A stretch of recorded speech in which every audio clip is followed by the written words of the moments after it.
মধ্যপ্রাচ্যের উত্তেজনা চরমে। ইসরায়েল ও ইরানের মধ্যে চলছে ভয়াবহ যুদ্ধ। এই সংঘাত শুধু আঞ্চলিক নয়, বরং বিশ্বজুড়ে উদ্বেগের সৃষ্টি করেছে। প্রশ্ন উঠেছে, এই পরিস্থিতিতে চীন কার পাশে দাঁড়াবে? ভোরের আলো যখন পুরোপুরি ফোটেনি, তখন মধ্যপ্রাচ্যের আকাশ আবারও কেঁপে উঠল বিমান আর ড্রোনের শব্দে। ইসরায়েলের অপারেশন রাইজিং লায়ন শুরু হওয়ার পর থেকেই 7 দিন কেটে গেছে।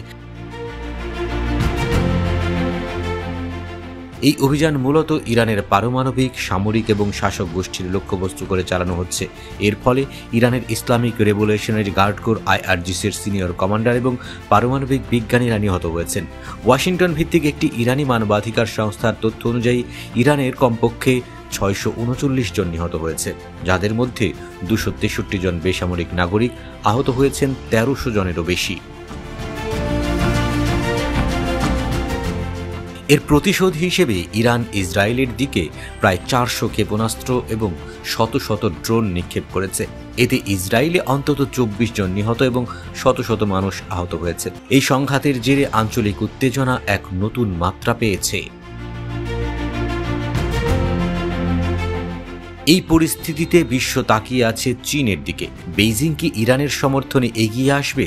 রেনমিন ইউনিভার্সিটি অফ চায়নার সিনিয়র বিশ্লেষক ঝৌ রংয়ের মতে, রাশিয়া ইউক্রেন যুদ্ধের সময় পররাষ্ট্রমন্ত্রী ওয়াং ই স্পষ্ট জানিয়েছিলেন যে চীন শান্তির পক্ষে, কোনো পক্ষের নয়।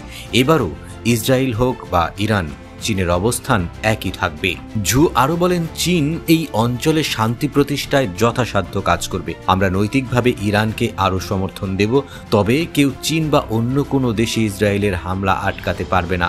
আমরা যা করতে পারি তা হলো ইসরায়েলের আগ্রাসী আচরণের বিরুদ্ধে একটি ঐক্যবদ্ধ ফ্রন্ট তৈরি করা এবং ইরানকে কিছুটা প্রতিরোধে সহায়তা করা। তবে এরপরও চীন উভয় পক্ষের মধ্যে যুদ্ধ বন্ধের আশা রাখে। চীনা প্রেসিডেন্ট শি জিনপিং গত বৃহস্পতিবার রাশিয়ার প্রেসিডেন্ট ভ্লাদিমির পুতিনের সঙ্গে এক ফোন আলাপে সব পক্ষকে, বিশেষ করে ইসরায়েলকে অবিলম্বে শত্রুতা বন্ধ করার আহ্বান জানিয়েছেন।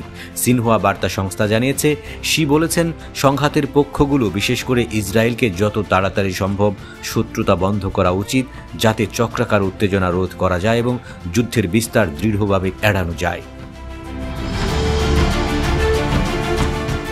এদিকে চীনা পররাষ্ট্র মন্ত্রণালয় জানিয়েছে যে দেশটি ইসরায়েল এবং ইরান থেকে তাদের নাগরিকদের সরিয়ে নেওয়া শুরু করেছে। মন্ত্রণালয়ের মুখপাত্র গুও জিয়াকুন এক সংবাদ সম্মেলনে বলেন, চীনা কর্তৃপক্ষ ইরান, ইসরায়েল এবং বিভিন্ন পক্ষের সাথে যুদ্ধবিরতির জন্য যোগাযোগ করছে।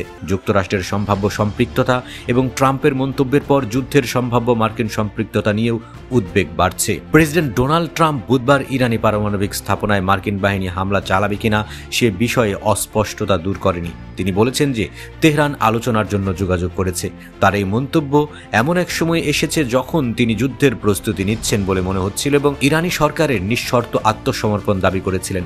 হোয়াইট হাউসের নতুন পতাকা স্থাপন অনুষ্ঠানে ট্রাম্প বলেন, আপনি জানেন না, আমি এটা করতে পারি, আমি নাও করতে পারি, মানে কেউ জানে না আমি কি করব।